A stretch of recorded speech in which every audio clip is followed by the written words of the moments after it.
OK, c'est dimanche matin et tout le monde dort. Il n'y a plus de café moulu. Ce qui veut dire que je moue le café caché dans la salle de bain pour pas réveiller personne.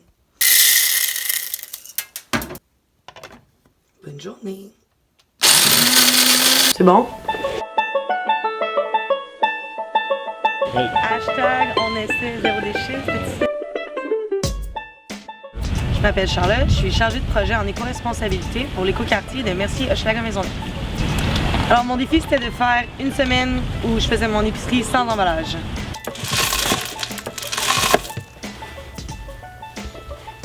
L'objectif c'était d'éviter des produits suremballés, soit en allant dans des magasins de vrac où à ce moment-là j'apportais mes propres contenants, ou dans des épiceries régulières où est-ce que dans le fond là j'évitais les produits qui étaient suremballés.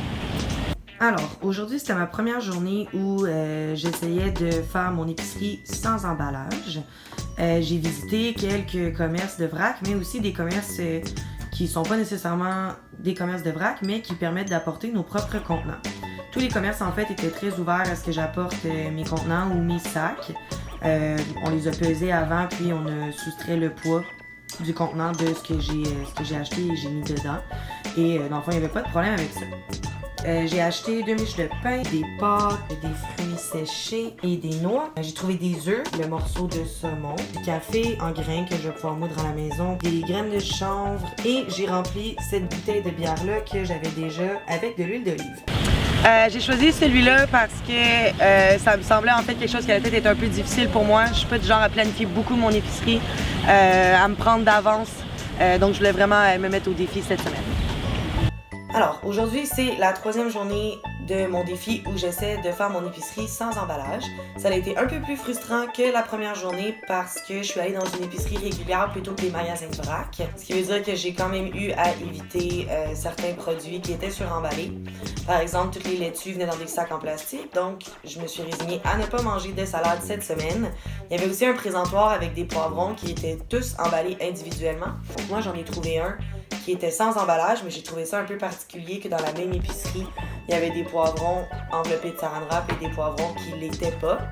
Ça a des effets positifs sur l'environnement parce que en réduisant l'emballage, dans le fond, on évite l'utilisation de ressources naturelles et toute la pollution qui peut être engendrée par la chaîne de production, que ce soit de l'extraction jusqu'à la production de l'emballage pour notre nourriture. Et très souvent, c'est des emballages qu'on n'utilise pas particulièrement longtemps. Donc, c'est de l'utilisation de ressources et de la production de pollution qui est peut-être pas nécessaire. Je voulais aussi vraiment acheter de la nette pour aller avec le saumon, mais il n'y en avait pas qui était sans emballage, donc j'en ai pris une qui est dans un emballage en plastique. Par contre, j'ai vérifié et c'est un plastique qui est recyclable. Donc, pas une journée parfaite. Je me suis résignée à prendre quelque chose qui était emballé, mais sinon, tout le reste est vraiment sans emballage. Donc, un peu plus frustrant comme 3e journée, mais je pense que ça s'est quand même bien passé. Je pense que ça a été le plus facile quand on avait planifié ce que j'allais acheter, ou plutôt, en fait, ça a été le plus facile quand j'étais préparée pour ça. Donc, quand j'avais mes contenants, mes sacs et que je savais ce que je m'en allais chercher. Ça a été plus difficile quand j'allais à l'épicerie après le travail, un peu sur le fly, en sachant pas trop ce que je voulais manger ce soir-là. OK, aujourd'hui, c'est la 5e journée de la semaine où j'essaie de faire mon épicerie sans emballage. Et je commence à me rendre compte que c'est quelque chose qui demande un peu plus de préparation que ce que j'ai fait. Je suis plutôt du genre à faire mon épicerie tous les jours et acheter ce que je pense qu'il me manque. Mais pour bien le faire sans emballage, je crois que c'est important de planifier d'avance et peut-être cuisiner un peu plus, par exemple, la fin de semaine pour se préparer pour la semaine. Ce soir, je voulais cuisiner les pâtes que j'ai achetées en vrac. Je vais utiliser les pâtes et l'huile d'olive que j'ai remplie, mais j'avais pas le temps de préparer une sauce ou de faire cuire des lentilles que j'aurais pu acheter en vrac, donc j'ai acheté une sauce en pot et des lentilles en canne. C'est quand même des trucs qui se recyclent, mais en fait ça me fait réaliser premièrement la quantité de recyclage que mon épicerie génère et le fait dans le fond qu'il faut vraiment planifier d'avance pour éviter de se retrouver un peu pris dernière minute à pas avoir d'autres options que des produits qui sont emballés. Oui, ce défi-là a eu d'autres retombées positives pour moi parce que, en fait, ça m'a fait revoir un peu mon alimentation.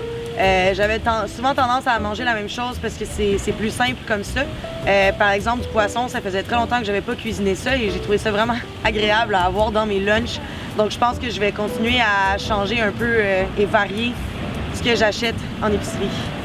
J'ai aussi beaucoup aimé la réflexion que ça m'a apporté en fait sur ce que je mange, sur comment c'est emballé. Je me considère une personne quand même assez sensibilisée, mais j'ai vu que à ce niveau-là, il y avait peut-être un peu d'amélioration à faire. J'ai continué en partie. C'est certain que je fais vraiment attention avec les fruits et les légumes, qui était quelque chose que je faisais déjà à la base. Dans le sens où, par exemple, les poivrons qui sont tout emballés, c'est ce genre de légumes-là, j'essaie de ne pas les acheter. Donc j'en ai gardé un peu, j'en ai perdu un peu. Idéalement, c'est quelque chose que j'intégrerai tranquillement chaque semaine. Oui, je pense que définitivement, il faut planifier les repas qu'on veut faire à l'avance. Choisir les magasins où est-ce qu'on sait qu'on peut trouver ce dont on a besoin, par exemple en vrac. Et je dirais d'arriver dans le fond préparé avec ses sacs ou ses contenants pour le vrac, pour éviter de devoir prendre par exemple les sacs en plastique qui peuvent être fournis directement sur place.